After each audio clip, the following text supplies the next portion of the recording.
যুক্তরাষ্ট্রের প্রেসিডেন্টের নির্বাহী আদেশ আটকে দেওয়ার ক্ষেত্রে নিম্ন আদালতের বিচারকদের ক্ষমতা সীমিত করে দিয়েছে দেশটির সুপ্রিম কোর্ট। এর ফলে অবৈধ অভিবাসী ও অস্থায়ী ভিসাধারীদের সন্তানদের জন্মসূত্রে নাগরিকত্ব বন্ধে যে আদেশ জারি করেছিলেন ডোনাল্ড ট্রাম্প, সেটি কার্যকর হওয়ার পথ প্রশস্ত হয়েছে। প্রেসিডেন্ট ডোনাল্ড ট্রাম্প একে বিশাল জয় হিসেবে আখ্যায়িত করেছেন। যুক্তরাষ্ট্রের নাগরিক নন এমন ব্যক্তি এবং অবৈধ অভিবাসীদের সন্তানদের জন্য জন্মসূত্রে নাগরিকত্ব বন্ধে নির্বাহী আদেশ কার্যকরে যে উদ্যোগ নিয়েছেন ট্রাম্প, সে বিষয়ে এ মামলাটি হয়েছিল। সুপ্রিম কোর্টের রুলিংয়ের ক্ষেত্রে রক্ষণশীল বলে পরিচিত বিচারকরা ট্রাম্পের পক্ষ নিয়েছেন। তবে তারা বলেছেন, তারা জন্মসূত্রে নাগরিকত্ব নিয়ে ট্রাম্পের উদ্যোগের বিষয়টিতে দৃষ্টি দেননি, বরং তারা মোটা দাগে প্রেসিডেন্টের কার্যক্রমের ওপর আলোকপাত করেছেন।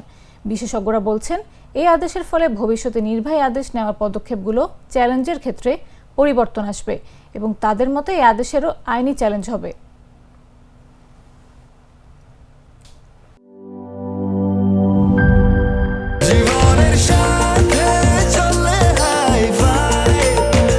স্বাস্থ্যকর অল টাইম ফ্যামিলি কেক, সব সময় অল টাইম হেলদি লাইফ।